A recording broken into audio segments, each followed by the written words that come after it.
voici à Quincy, en plein cœur de la Champagne-Berrichonne.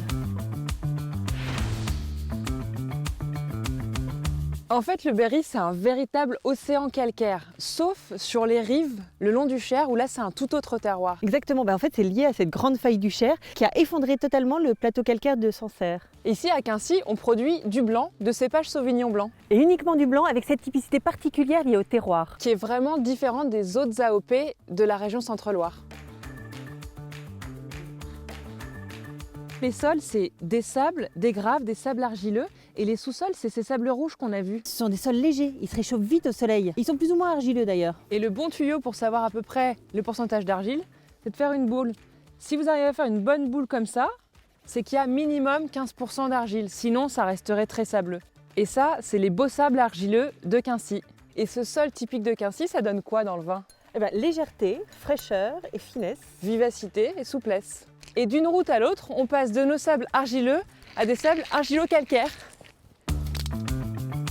Allez, on quitte l'AOP Quincy et on saute dans le vignoble voisin, l'AOP Reuilly. Ici, on y fait des vins blancs, rouges et rosés. Des cépages Sauvignon blanc, Pinot gris et Pinot noir.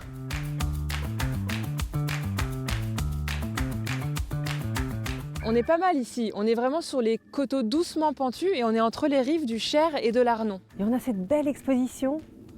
Et comme à Quincy, on a cette fracture du sol qui donne une typicité particulière. Au rouge comme au blanc de l'AOP Reuilly.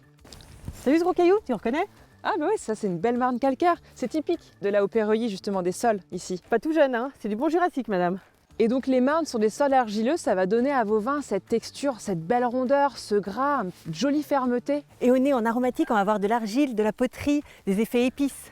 Et ces marnes, au niveau des tanins, sur les rouges et un petit peu sur les rosés, on va avoir quelque chose de plus ferme, de plus corsé, d'un petit peu plus charnu. Oh, arrête, ça me donne envie de déguster ça. Allez, on y va. Bienvenue à Châteaumeillan. Ici à Châteaumeillan, on produit du rouge et du rosé. En gamay, en pinot noir. D'ailleurs, on est au sud de Bourges là. Et ce site est très anciennement viticole. On a des vignes qui sont sur des terroirs qui font des vins très typés. Tu sais que Châteaumeillan s'est taillé sa répute avec le gris. C'est presque style rosé, Ah, mais c'est pas vraiment du mais rosé. c'est pas du rosé. En fait, c'est le pressurage direct de gamay, mais c'est vraiment un style gris. Allez, on va chercher le terroir.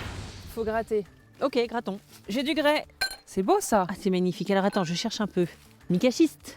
Bon, normalement, c'est beaucoup plus profond dans les sous-sols. Ici, à Châteaumeillan, on a des sols sablo-argileux-silicieux et c'est les sous-sols qu'on vient de trouver avec du grès, avec du micachiste. Avec Et du normalement, il y a gneiss. aussi du gneiss, mais on le cherche. La typicité de ce genre de sol, c'est que ça va vraiment apporter au vin du gras, ce côté charnu. Tout en apportant de la fraîcheur. Exactement, c'est cette typicité des vins de Châteaumeillan. J'ai trouvé du gneiss.